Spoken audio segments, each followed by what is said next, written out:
Now I won't lie, set the soul light, left, right, left, right. Hey everybody, this is Bronson from CrossFit PCR, and today we're going to have another episode of Box Talk, where we're talking to our members about their story. We get a little bit of information about them, where they come from, what brings them to our gym, what their experiences are here, and just some information about their general fitness journey, what they're doing, what they're looking for, and how do they get there. So today we have Susie Reisdorf. She's one of our more energetic members, right? In case you like Corvettes, she's got one. Tell us about the Corvette. Oh, well, I got my first Corvette in 2003 as a reward for losing 55 pounds. Oh. It took me almost a year on Weight Watchers to lose all that weight. In 2000, I had breast cancer, and then, you know, the tamoxifen and so on really porked me up. Gotcha. And it was very difficult to lose it. I was running marathons, and I still could not lose the weight. Wow, okay. So, anyway, that was my first Corvette. So and you got I've that for been yourself driving as Corvette. your That's my product. reward, Gotcha. yeah. And that was the whole time I was losing weight. I even have a before and after picture of myself, and in the after picture, I'm wearing a red, white, and blue bikini, and I'm sitting on this bright blue Corvette on the hood, and I look great, except for, you know how it is when you lose a lot of weight and all this extra skin hanging loose from my thighs. But other than that, it was looking great. So you had a Corvette ever since, and this is your latest one. This is my latest one. It's a 2017. Okay, and Grand you are, Sport. how old are you? I'm 65. 65. I'm 65. I'll be 66 in the fall. Awesome. Okay, and what does your license plate say?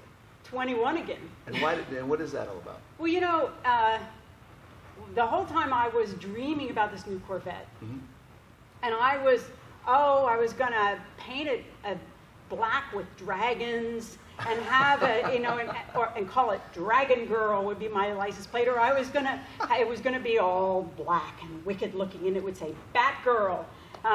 Anyway, all of these bizarre ideas, all things. these ideas, yeah. Yeah.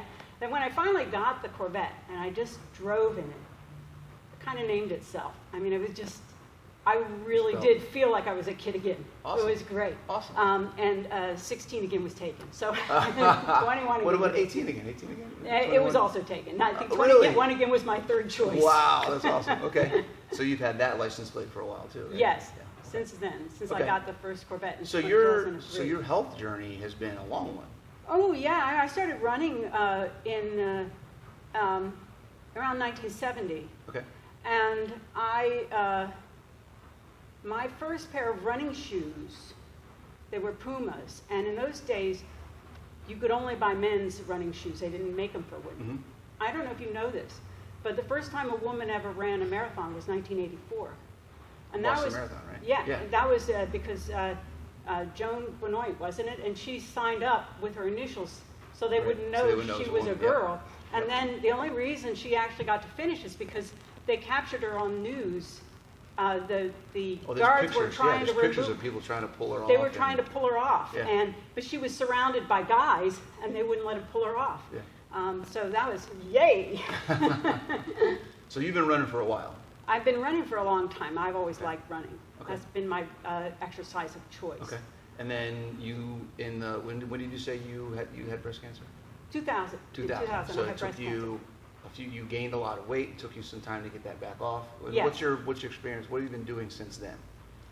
Well, So early 2000s to now, you kind of. yeah, around 2004 was my last marathon. Okay. Around that time is when I started CrossFit. Okay. And so what happens as you get older is it takes longer to recover. Tell me what happens. Tell me what happens when you get takes when you get older. Okay. Everything takes longer. Yes. And your muscles don't recover as soon after a workout. Sure. And if you're down, injured, that takes a long time to recover. Right. So what basically happened to me in my running is just one thing after another. One winter, I got a serious case of the flu. By the next fall, I had worked my way back up to about 10 miles. Okay. And then the following winter, I got some other sickness. So By the next fall, I worked my way up to about 8 miles. Gotcha. And each time something happens, I'm set back. Sure. Recently I had this eye surgery. I couldn't exercise for 8 weeks. Right. And I'm still haven't recovered my cardiovascular strength. The body strength doesn't erode as much for some reason. And I've had some PRs since I came. Yeah. I've been doing CrossFit since about 2005. Okay. And when I first started, I could only deadlift 70 pounds because that's all my fingers could hold. My legs were Sure. strong from all the running, but that was Can't it. hold on to anything. Yeah. But anyway, then in 2011, I had gallbladder surgery, but that really Okay. screws up your core. Sure. So I have some PRs from before the gallbladder surgery that I will probably never see again. Okay. I was deadlifting 158 pounds, and now, 110 is a lot for me. Sure. The building that strength back up, it takes It takes just time. takes time. Well, it takes time. It's also because of that time. Now you're 7 years older, right? I mean, it's Right. a whole another. Yeah. Well, there's that too. So It's a balance of trying to find what It works is. and where you want to be. And it's so important not to injure yourself. Mm-hmm. And that's why I come to CrossFit. That's why I work out with a coach, because I don't want anybody to let me screw up my body. Sure. And having somebody watch and make sure I do that. And if I were going to give advice to anybody young or even not so young, start early and make sure that you're not going it alone. Yeah. Over the years of my running, I had this problem, that problem. It was they always say running marathons is an intellectual thing. And when I heard that, I always assumed they meant was mind over matter. You just had to be Push, so push, determined you were going to win. You were, by golly. But that's not it at all. You have to understand your nutrition. You have to know how your body moves. Yep. And you have to almost be a physicist. And all of the motion Sure. has to be right. I had troubles with my knees and my hips because my right toe was pointing out to the side because my right hip wasn't rotating. It took me a year to figure that yourself out. Right. And that's just with running. Imagine Yeah. that with And it's with barbell everything you work do. and dumbbells and all Right. the other types of things that we do. So right? start early, start your kids early, but make sure you do it right. Everybody I have ever known, when they get to their 30s, they got all kinds of problems. Their knees, their hips, their this, their that.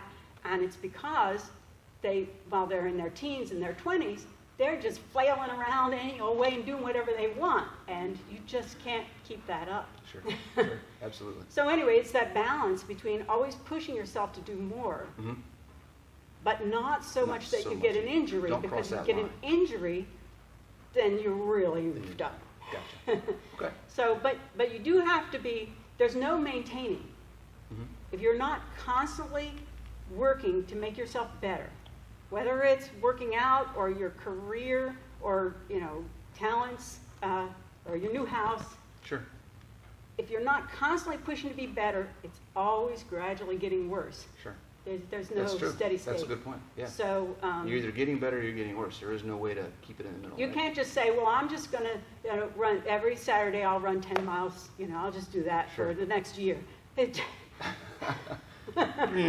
back into the gym. I have to start all Yeah, over again, exactly. right? Yeah, and All then right. especially if something interrupts the flow. So you've been here for how long now? Is it about It's been 2 years? I A think. year and a half, 2 years? Yeah, something like Because you that. took some time off for the surgery. Yeah. Okay, so almost yeah. 2 years. Yeah, Wow, that was yeah. fast. Before that, I started out at Lightbridge, and then they ended their CrossFit program. I worked out at Arnold Fitness for a long time, but I got a job down here in Columbia. Sure. And logistics are so important. If you're going to be regular in your exercise, Right. has to be on the way to something. On the way or at the end of something, right? Right, yeah, exactly. And then I didn't feel comfortable at the last box I was at down in Columbia. Everybody else who worked out there was, in their 30s, and they were all rock hard. And they didn't even have training bars. Their lightest Oh, bar really? was 25 pounds. Okay. And which meant that when everybody else was doing push presses, I was doing dumbbells. 'Cause Right. that was, That was the lightest you can do. which Okay. is a different lift. Sure, sure. All right. I recently had a personal record for my power clean, Okay. and it was all technique. Well, yeah. which you don't develop if you're using dumbbells instead of a barbell. Right. We do try to make sure that we have enough equipment here so that everybody, no matter where they are, whether it be experience level, injury, or whatever else, that they can still Yeah, get some yeah. good work. And so, you know, you've got some pretty strong people here and a lot of young people here, but somehow I always feel like, you know, I'm not the cripple. Well, you're not, so that's good. All right. What's your favorite thing about being here? Like, do you have a favorite workout? Do you have a favorite event that we've had recently, or like, you know, if you had to say like my favorite thing that's happened at CrossFit PCR is, you can tell we don't script this because she wasn't ready for that answer. Boy, I'm not ready for that answer. My favorite thing to do, I don't know. I have to admit, I cherry pick my workouts. No, don't do that. For those of you that don't know what cherry picking is when you look at the workout ahead of time, because we publish our workouts the day before, and decide whether or not you're going to do it, if it's something you like or something you don't want to do. You're not supposed to do that. I know, but there are some things that are just not practical for me to try to do, and I knew if I came in here to do them, then I would have to be doing something else anyway. Well, but that's fine. That's what we want you to do. We want you to modify if you need to. Yeah, but Don't cherry anyway, pick. right. Don't cherry. So yeah. Do you have a favorite lift or a favorite exercise? Like, what's your favorite thing to do in the What's gym? my favorite thing to do? Is it weightlifting stuff? Is it cardio stuff? Is it gymnastics? Rowing? Stretching, you know stretching what? out? Stretching out. Being done, having it over. Yeah, I for sure hate, I can tell you the things I hate. But yeah, I think I like rowing because it's one of the things I'm good at. Okay. I have Well, good yeah. rowing technique. Yeah. And what I like is coaching, is helping others. Because although there are many things that I'm not able to do myself because of all my physical limitations at my age, I still have many years of CrossFit experience and have worked with many different coaches and have been given a lot of different ideas and techniques over the years. Yeah. And so, you know, like recently, there's a new woman who's been working out with me many mornings, and she's new to CrossFit. Yep. And I've been able to give her some ideas and help her with a few things. And You want to become a coach? no, because then the next thing you know, you're going to expect me to demonstrate a muscle up, and that ain't happening. Awesome. That's awesome. No. Well, being able to share that information, and that's part of what we want too, right? We want that Exactly. relationship, because See- coming to this gym isn't just about working out. It's Right. about developing relationships with people. Right, I mean, with work the way it is right now, I could probably come to the 6:30 class instead of the 5:30, but those are all my buddies. I know Right. those people. Right. Right. They're the ones I expect to work out with. Gotcha. Okay. What's a goal that you're working towards right now, and how do you think what are you doing to get to it? Do you have a goal? You know, like right now, I've been having troubles with with my quads and my feet and things like that. But my goal is to rebuild my cardiovascular strength. Okay. That's sort of what I'm focused Okay. on right now. Okay. And on the days I don't do CrossFit, I run and I do interval training. Gotcha. Okay. So I'm trying to get that back. Get that back. Okay. Don't Be know if I'm consistent. ever going to Just be run consistent. 5 miles again. Sure. But yeah, I really lost a lot of ground while I was Yeah. out for the surgery. Okay. Yeah, Okay. and it's slow coming back. Yeah, just be consistent. It'll get there. It'll Yeah, get there. Awesome. yeah. Well, thank you very much for your time. Thank you. Do you have any parting words, anything you'd like to say to anyone that's curious about our gym or stopping in and visiting? And no, I just, repeat what I said before. Start working out early when you're young because you build that physical fitness, and as you get older, no matter how hard you try, it does erode. And make sure you're working with coaches Yep. who will make sure you don't injure yourself and you learn to do things the right way. Because, Awesome. I Awesome. couldn't be still doing it now if I weren't doing it right. Right. Cool. All right, guys, that's it for this episode, and we will see you again in a couple weeks.